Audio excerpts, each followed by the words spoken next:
Afternoon, Cherries fans, and welcome to the first opposition preview show of the new season, the first season back in the Premier League. Before I welcome on my special guest, here's a little bit about our sponsors, Dental on the Banks.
To find out what they can do for you, visit dentalonthebanks.co.uk.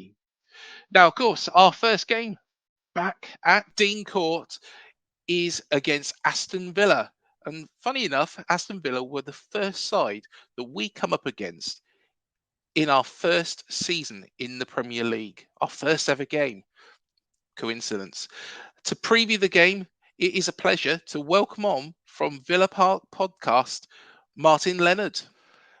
Afternoon, Martin. How are you? All good, Craig. How are you keeping? Yeah, all good, mate. All good. And thank you for coming on our opposition preview show. So, first game back in the Premier League. And of course, our first ever game in the Premier League was against Aston Villa. What were your memories of that day? I just remember when you got promoted the very first time, I was thinking, yeah, you guys are probably going to stay up. You probably play like decent football. You didn't change the way you played. Like, you know, when Stoke first came up and it was real long ball, long throw sort of specialist. And my memory on that day, winning 1-0 with a Rouge's dead header from a corner, and it was the only game we won in our relegated season, like one of them at least anyway. I think the other game we won was against Norwich, but I just remember we were absolutely dirt that year, and you guys actually played decent football. And just got some great results against top 6 teams and cemented your place in the Premier League for a few years until someone forgot to turn on some goal line technology, and that's why Villa stayed up. And COVID happened. COVID as well really knocked us back a little bit. So, but look, you're back now, and hopefully you can kick on. Yeah, most definitely. And like you say, that season, when the first season in the Premier League, it was a rough year for Aston Villa. What do you think went wrong? Everything, just from top to bottom. We had Tim Sherwood in charge, and I thought, you know, we had a difficult first set of fixtures, and I just remember saying, right, he probably has a good few easy fixtures coming up now against some bottom half teams. He might be able to get us a couple of points, but then he got sacked, and then we brought in Remy Gard, and that was just disaster. I knew it was going to be disaster as soon as someone compared him to Arsene Wenger. I was like, don't be doing that. You're just giving us a lot of hope. And it was just that whole season from top to bottom was just disaster. And then when we got relegated, and I think I remember Joni Lescott tweeted, like, that's pressure off our shoulders, and he got slated for it big time. And it was just, I stopped watching Villa after a while because I just knew what the result was going to be. Just spanked. The odd one win there, and it's like, oh, we're going to stay up, but it was never going to happen. And it was just a downward spiral for a few years, and now thankfully back in the Premier League and hopefully challenging for a bit of top half football. Yeah, definitely. And before that season even happened, Villa were mainstays, in the Premier League. You was always nearer the top than the bottom. Mm. And it just seemed like the wheels just fell off that year. Um, of course, we were playing some decent football. And apart from 1 week in November, we wasn't in the bottom three. Mm. But of course, Eddie's tactics, the players that he brought through, because they were a team that were built up from the days of League One and the early season, the first season in the Championship as well. Um, but of course, Eddie did leave.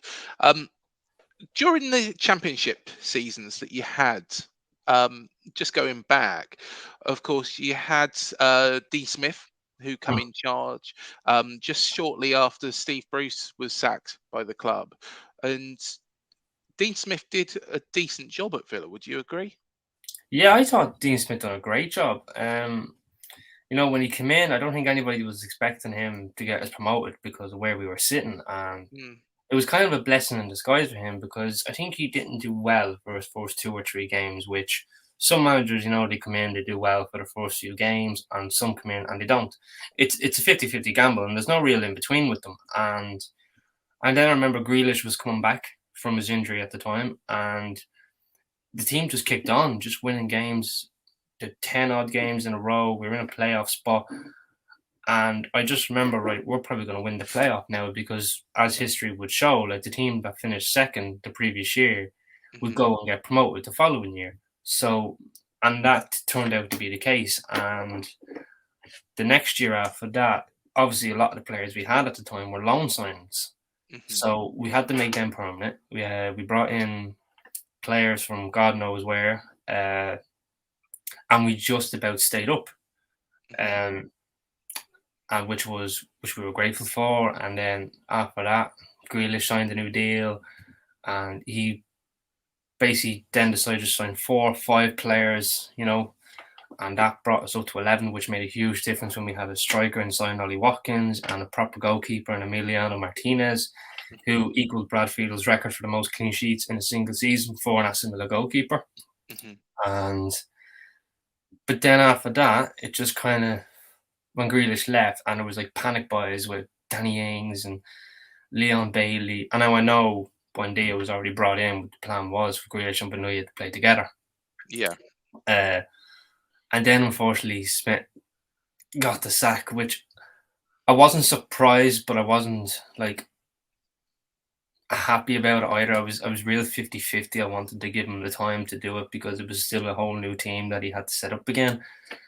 But unfortunately you get no time in the Premier League. But overall I felt Smith done a great job for us, brought us from the middle of the championship to the Premier League. And a lot of Villa fans like myself would say that we're extremely grateful for the job that he done. Mhm, And there's nothing to suggest there's any bad blood. And I remember when he came back against Norwich and he stayed behind for a few minutes and just clapped to all the Villa fans and just spend a bit of time with them. So it just goes to show, like, and he is a Villa fan by heart as well. mhm. So it just goes to show how much he still cares for the club, regardless of what happened. And of course, Steven Gerrard is in charge. So, um, a Liverpool legend, Mm, but he started his managerial career at Rangers. yeah, And there's always that question when somebody comes from the Scottish League, and we had it with Ryan Christie last season. Ryan Christie signed from Celtic, and there's always that question whether or not they can do it in the Premier League or the Championship mm, because the rest of the league, apart from Rangers and Celtic, is so weak. I know yeah. the Scottish viewers aren't going to like that, but it is a weak league. Um, was there concerns when Gerrard took over that maybe this job is a little bit too big for him? No, like I remember when it was announced, I was watching Sky Sports and I think it was a West Ham game and I can't remember who they were playing. And it Mhm, just came up that Dean Smith was sacked. And I was sitting in the sitting living room with my little brother and I just said, I'd take Steven Gerrard. First mhm. person I said was Steven Gerrard, simply because of Christian Purslow from his Liverpool days. So there'd be a connection there. And my brother just laughed at me.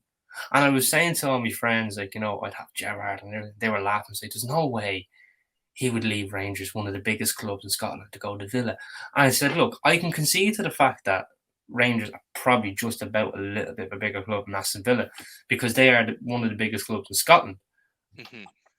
But when you look at the Premier League, I think it's a bigger league than the Scottish League. So I don't think Gerrard was going to turn down that chance once it came. Now, I know he turned down Newcastle, but he turned down Newcastle for morale reasons because of the Saudi Arabia issue. But that is what it is there. And when he came in, I just started seeing the brand of football he wanted to play. It was more exciting, but then again, towards the end of the season, it was starting to get a little bit dull because, and I've always said, like, this season for Gerrard was, or last season, sorry, was his free pass. Like, for Yeah. me, I didn't care where we finished, as long as it wasn't relegation. Hmm. Just because it was his free pass, it's not his team. He's trying to get used to things, and nearly every player was on trial. And now this season, he's brought in some relatively good players. And Cameron Archer today, got announced that he signed a new 5-year deal, which I'm delighted with.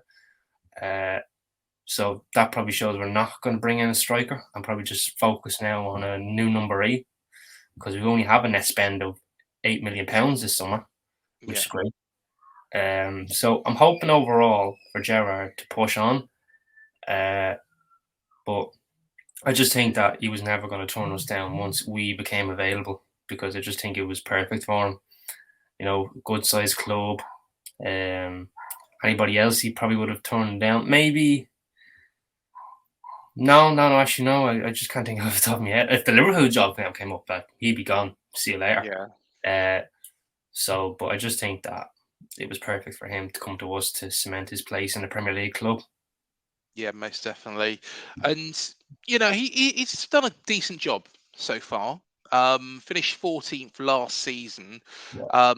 But there is still a lot of talent in the ranks at Aston Villa. I know Grealish is gone, and when Grealish got offered that role at Man City, do you, did you think that you know maybe he might stay because he's a Villa fan?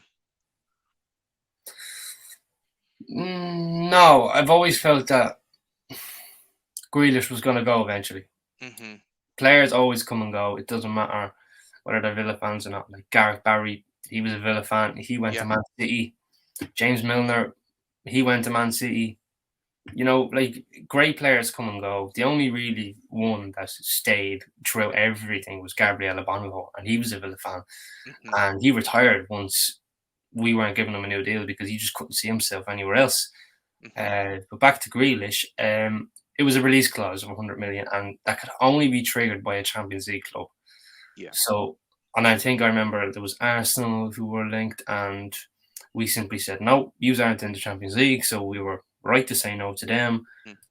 Then when we found out Man City were interested, and the price tag was obviously £100 million release clause, never in my wildest dreams did I think Man City were going to pay that money for him.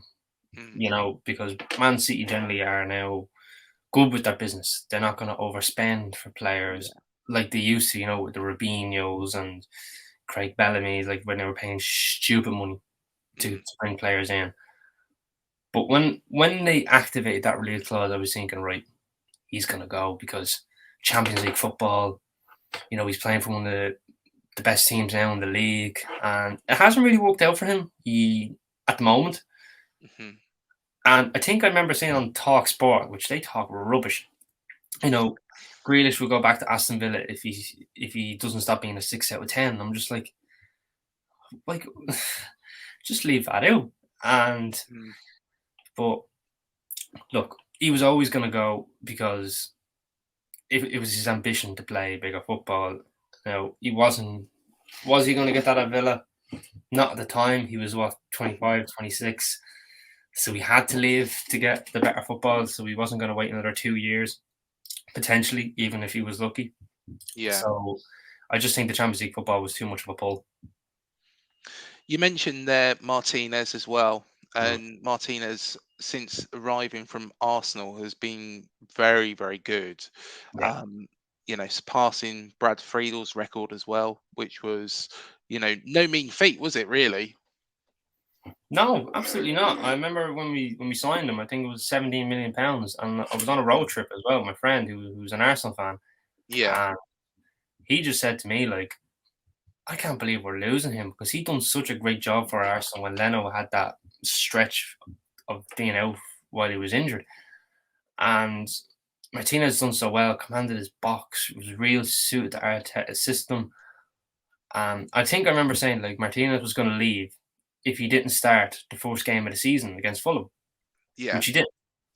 So, and then the next day it was announced that he was coming to us. Mm, And the season he went on to have was just absolutely fantastic. mm. And I think I remember we were top of the table after 4 games, and it was just, oh, we're going to win the league, and then downward spiral, if you will, with COVID and whatever. So, but he was still unbelievable. And now I know last season was probably a little bit underwhelming for him, but he still kept 11 clean sheets. Like he only kept about 4 less than what he had. But then again, he Yeah, would probably know himself. There should have been shots I've saved, or there should have been clean sheets I should have had, and because that's now his mentality. He wants to play football because yeah, that's because of sitting so long on a bench somewhere else that he doesn't want that again. So I think personally he will hope. I'm hoping for him to achieve the feat that he had in the first season with us. I think would be great because it looks like he's going to have a better defense in front of him with Cash, Carlos, Chambers, and Digne. So hopefully he can kick on.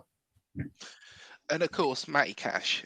He's currently playing for Poland as well, Mm. and I said last night when I was on your show, it's a shame that England didn't, actually give him some time because he could have played for England as well, couldn't he? Yeah, he could have, but then you look at the right backs that are at Mm, England's disposal.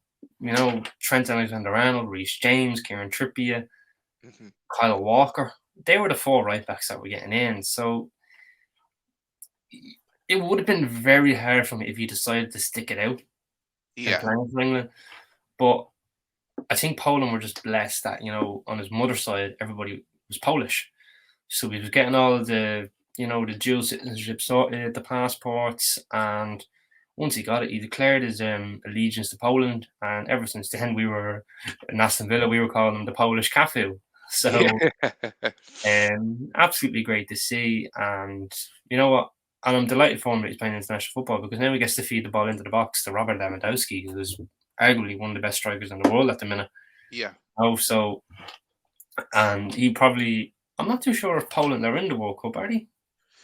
Um, I'm not sure actually. Like, if they are, then he's probably like just guaranteed his place in the World Cup. If they're not, then he has a good break there. So I'm hoping for him that if they are in the World Cup, then he's there. Yeah, they are actually in the World Cup. Well, there you They've go. got So, Mexico first game of the World Cup on the 22nd of November as well. So, it'd be interesting to see what he can do. And yeah, like you say, he's got that opportunity as well now. Of course, we have got problems at the back, mm, as I've made quite clear. yeah, Zamora's absolutely fine on the left-hand side. Smith on the right-hand side's fine, and Lloyd Kelly will be in the centre. But who he's with, I can only guess it's going to be Metham. But if Metham or Kelly gets injured, then we've got James Hill, who has had very, very limited game time and was previously at Fleetwood Town. yeah. Considering Villa's attacking options like Ollie Watkins, Cameron Archer, we've got to be fearful of that. Yeah, like if we start, ideally, I would like to start with a front four, like a 4-2-3-1. I know Yeah, last night in our podcast, we decided to go with a 4-3-3, and if anybody who hasn't watched that, please go ahead and check that out. Uh, but I would like to see personally, like I'd like to see Archer start, but I just don't think it's going to happen. So yeah, I'd like to see Watkins, Coutinho, Buendia, and Leon Bailey as the front four, which I think it's so much trickery in behind Watkins just for him to put it on a plate and just go and score. hmm And But even with a front three of Coutinho, Bailey, and Watkins, which I think everybody would love to see, Yeah. because Leon Bailey's been in such good form, and I know Scott Parker was very open on air about it with their defensive struggles, which I thought was a bit strange because Mm. now it's kind of putting it towards the favour of Aston Villa, and history shows anything that's in favour of Villa really isn't, because Yeah. Villa are the favourites. Then we Yeah. lose. Like last season, it showed. Like we got 4 points off Man United, but we didn't get any points off Watford. Mhm. Like that's just Villa in a nutshell. So I'm hoping this season is a completely different story, and I would say I'm confident going into this Bournemouth game, but I'm not going in too cocky or overconfident because, as the record shows, anything that's in favour of Aston Villa just isn't in favour of Aston Villa. Yeah. And you've got Ramsey as well, Mm. who I didn't realise had a younger brother called Aaron as well Yeah, at at the club. Um, it seems like there's some good players again coming through the Villa ranks. And everybody says about Southampton's academy and how it is one of the best in the country. But surely you got to look at Villa's as well. yeah. Like we've been signing some absolutely fantastic players. I know we signed Rory Wilson from Rangers, who scored 49 goals Yeah. for the under-18s in a season. We signed somebody from Hearts, Ewan something. I can't remember his second name, so please forgive me. For anybody in the comments that are watching, and we got Aaron Ramsey, and it looks like, from what I'm hearing, Dean Smith wants him on loan at Norwich, which I Yeah. think would be a fantastic move for him because second tier Championship football, and it would put him on a platform to how he plays, a bit like Cameron Arthur last season, going to Preston, and now all of a sudden he's in the limelight now with Villa. Kesler Hayden, who was on loan at Swindon, and he got a lot of rave for his performance against Man City in the FA Cup. He's now looked like he's going to be second choice in behind Matty Cash. I know Carney left, but in my opinion, that was simply a money move because he was looking for more game time, and then he goes to a club that basically sends a lot of lads from 18 to 20 on loan. Yeah. Bit of a money move, if you ask me. But there's definitely other talents there, and there's Ben Cresney as well, the left back. He's probably going to be a third choice because Ashley Young is still there. But there's plenty and plenty of talents in our academy. We also have Louis Barry and Brad Young, two strikers. So it's a really exciting time to be a Villa fan when you're hearing all about these players, but at the same time, you don't want to get too excited because normally it's only like one or two that tends to break into the team because a manager will go sign this player in their position or that player in their position. So you try not to get too excited around young players, but at the same time, when you hear a lot of names, specifically with your own club, it's a really exciting time and you're only looking for the future. Yeah, definitely. And we was in the situation at the start of last season where we had to utilize our youngsters. Mm. And we had Zamora come through, Anthony come through, Kilkenny come through, who's gone on loan to Stoke. Zeno Ibsen Rossi, who went to Cambridge, which, to be honest, I'm not particularly very happy with. It seems like, though, that Parker last season didn't have for a long period of time like a plan B. And we eventually found out during that running, we were 3-0 down against Swansea, got it back to 3-0, and of course the Forest game as well. And the plan B was Kiefer Moore. Mm. Um, will a big man, because let's look at Mitrovic as a bit of an example, Yeah. will a big man just up front, who you just feed the ball into, considering we're going to be struggling at the wrong end of the table, Mm. um, is that going to work? And is Parker just going to have to change that whole philosophy? Yeah, like I think he's going to have a plan A, B, and C. Mm, Uh, it's a bit like Gerrard. Sometimes he just has a plan A, and there doesn't look like there does be a plan B. But now this year, with a bit of a better squad, it looks like there's more depth. Hopefully, he can have that plan B. mhm. Brendan Rodgers is very similar as well. He only has a plan A, a one-trick pony, and then there's not really a plan B once something doesn't work out. But I wasn't really paying too much attention to Bournemouth last season as such, so please forgive me. But from what I believe, like I have been told that Scott Parker literally is a one-trick pony. Um, so he will need to have a plan A, B, and C because he's going to be struggling on that end of the table. And you know, if he can do that, then I think he'll be okay. But if he doesn't, you could be in really, really big trouble because you're only up. It doesn't look like you've signed anybody from what I've seen. I'm actually looking at Sky Sports. You have Neto now going on a medical from Barcelona. That'd be a great signing, a Yeah. goalkeeper. So he is going to need, about three plans going into any game, not just this one. Like the likes against Forest or teams that are in and around them to get points around. So it's a big task trying to stay in the Premier League for any manager that's just come up. It was the same for Dean Smith. It's going to be the same for Scott Parker. But hopefully he can get the job done and keep his job as well. And because sometimes when a newly promoted team comes up, the manager gets sacked. Mm. Of course, and Nat Phillips as well is now being rumoured, and this was something that come out today Mm. because of injuries at Liverpool, that they'll keep hold of him. What makes me worried now is thinking, well, we surely should have got the business done earlier, but at the same time, after Villa, we have got Man City, Liverpool, and Arsenal. So Big ask. yeah, it's very possible that we could end up at the end of this month still on zero.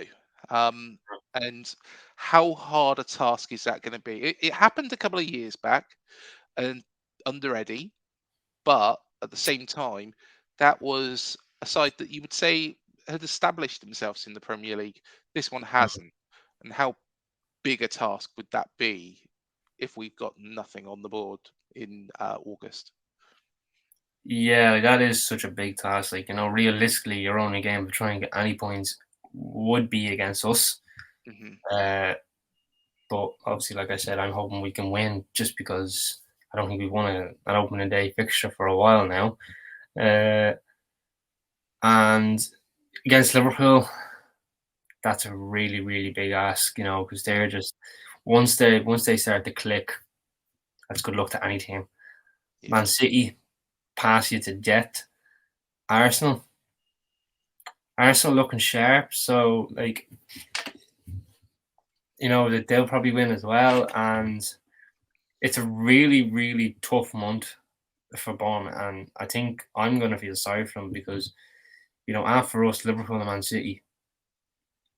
But all due respect to Bournemouth, that's cricket scores for them two teams. Yeah. Um, because Mo Salah, when he's firing. And then you've got the threat of Haaland and Man City's attack overall. Yeah, I'm gonna have a little bit of sympathy for Bournemouth because it's a really, really tough ask that month to get any points. So hopefully the board can sympathise with Scott Parker in that sense. And of course, that my view is that that probably gives us a little bit more time in the transfer window to sort Yeah. out this centre back position. But at the same time, if we're bottom of the league, and we won't be cut adrift, there will be teams down there with us. But if we're bottom of the league, who is going to want to go to Bournemouth with potentially a relegation on their CV come May?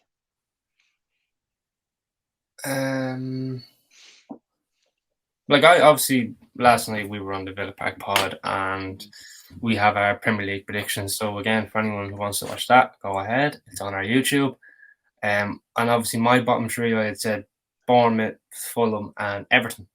Yeah. Who I think are going to be the teams to go down. I based this all off signings. I didn't base this off like just common knowledge. Like I think Fulham, classic yo-yo club. Yeah. Like Mitrovic, fantastic in the Championship. Come to the Premier League, he never really tends to do it, does he? No. Then you've got Everton, who've signed a third choice left wing back from Wolves. Yeah. They paid 20 million for McNeil with 0 goals and 1 assist, which I don't understand. Right, Tartaski, smart signing, free Yeah. transfer, no brainer. I'm all for that. And it looks like they're set to miss out now on Cornet, who they wanted, to West Ham. So I just think them two teams are probably going to be in that business end of the season, which is because like Everton, like obviously, like I said, they've just lost one of their best players now, and they're going to struggle big time, Yeah. big time. And it doesn't look like they've improved anywhere else on the pitch. Fulham, like I said, yo-yo club, so they've won the championship for 23-24 season. Bournemouth, if Bournemouth can sign a few players, Yeah. like players of like quality, not just splashing the cash like Nottingham Forest are, then I think you might scrape staying up, and then my position might change. Alright, it'd be Forest, Fulham, and Everton. But time will tell because no one can predict the season. Like some people could have like the top six, the main top six, and then someone could just break into that. Yeah. No, so it's really hard to predict a Premier League table. You just can't do it. Like, yeah, you can predict a game or two here and there, but you just can't predict something that's 38 weeks away. That's who I think are going to be there with you. Fulham and Everton. But like I said, time will tell, and hopefully, I hope I'm wrong about Bournemouth because I'm on this channel. I really hope I'm wrong about Bournemouth. And if I am, don't be afraid to text me and say, I will do, mate. don't be afraid and say, hey, Mark, remember you said a few months ago we were going down. Well, guess what? By all means, go for it. I'm Yeah. 100%. I will take it on the chin. Right, I'm wrong. I'll put my hand up, and it won't happen again. Yeah. So that's who I think are going to be there with you. It's Fulham and Everton.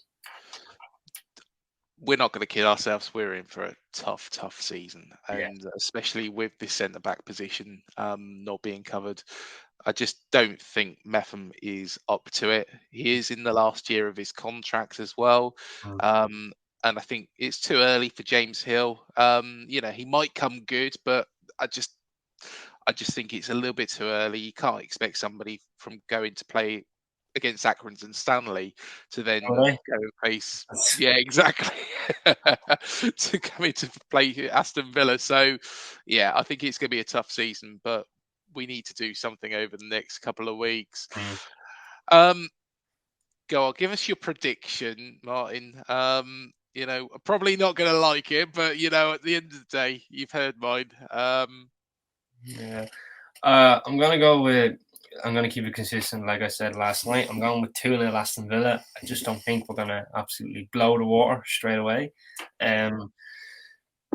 Which I think Leon Bailey and Ollie Watkins will get a goal. Hopefully, a clean sheet would be nice, just to set the standards, settle the nerves for the defense. So I think it will be a close game. I think you are really going to give us a good battle because you want to impress. Your first game back in the Premier League. Yeah. Because like any new promoted side, they can start off really well because it's an adrenaline. They're really excited to play, and for us, we want to put with our new signings that we have, we want to put a marker down by saying, right, yous are here, but this is now your reality of it. Brush aside. So I think 2-0 is a respectable score for us. With, like I said, Leon Bailey and Ollie Watkins getting the goal. So, what are your predictions? I'm going to go for 1-0 Bournemouth, but I think we need to control that midfield. We've got a midfield that is Premier League quality, personally. Lerma, Cook, Billing. You've got Ben Pearson. If the game is a little bit scrappy, if we need to mix that up. Yeah. And I'm going to go for Kiefer Moore, grabbing one. He finished the season so well last year. I think he'll be right up for it. First chance in the Premier League with ourselves to really show what he can do. So yeah, I'm going to go for 1-0.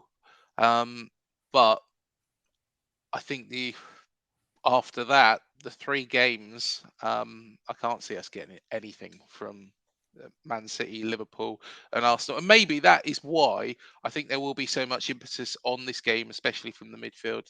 Yeah, yeah, exactly. Like use what you have is what we're kind of lacking a little bit is some physicality from your players in the midfield. Yeah. Hopefully, Boubacar Kamara can fill that physicality that we've really been looking for. Mm, But like if you control that midfield, then yeah, you probably will nick a result because that's where a lot of games are won in the midfield. yeah. And if you control that midfield, you will nick a result. And Mhm. I'll gladly say I've always been an honest fan. I'm not. Look, I have to be biased sometimes because I'm a Villa fan. Everyone, Yeah. everyone feels that way. But I've no problem saying if one team controls that midfield, we could be in real trouble. Yeah. So hopefully, if we have a midfield starting of McGinn, Ramsey, and Kamara, Hmm. I think we're more than capable to control that midfield. More than capable. Um, so I'm really am hoping for a positive result, a positive weekend. Yeah. Same as yourself. Opening weekend, you're back in the Premier League. You want to get 3 points just to settle some nerves before you're going into some harsh reality for the next few weeks. Yeah. So we're not like ourselves. Like after this, we've got Everton and Crystal Palace, so that would be some relatively even games. But maybe not Yeah. Everton. Maybe not Everton. You'll They'll be beat worse. Everton. Yeah, Yeah. definitely. So but I am going to the Crystal Palace game in Selhurst Park with Yeah. a few Crystal Palace fans. So that'll be an adventure, should I Yeah. say? But it's one I'm looking forward to because I get to see a different Premier League ground, a different experience because I've only really been to Villa Park. So Mm, hopefully, but yeah, going back to this game, I really hope we can win 2-0. It'd be really respectable. And if it is going to be a different result, I would be in agreement with you by saying 1-0 Bournemouth. yeah. Great stuff. Well, thank you so much for coming on the show, Martin. It's been an absolute pleasure. All the best for the rest of the season after Saturday, of course. Yeah, And yeah, we shall see. Do you think Scott Parker will last the season? Final question. that's a tough question. I think he will. I don't think Bournemouth will rush into making a decision. They didn't rush into making a decision, surely, with Eddie Howe. Yeah. I think he will stick it out. I think he'll be there. I think he'll still be there the next season because I think Bournemouth believe in what he's trying to do. Yeah.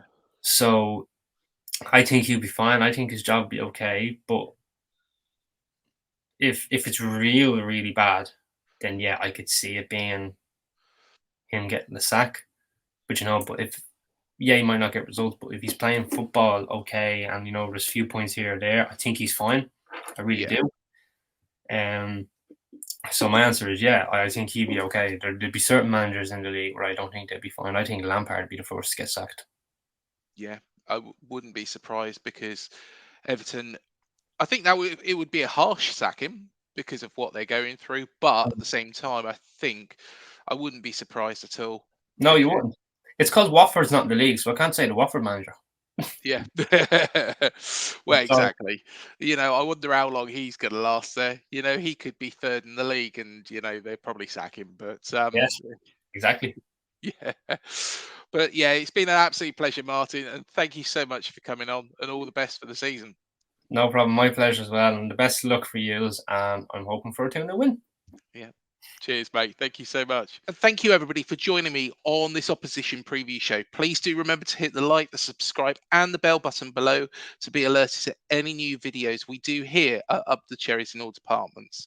Please do check out our interviews. Also, check out our season preview show with Harry Redknapp. We've got lots of guests coming on, so please do remember to subscribe and like all our videos. It does mean the world to us. But until next one, up the cherries, and I'll see you then.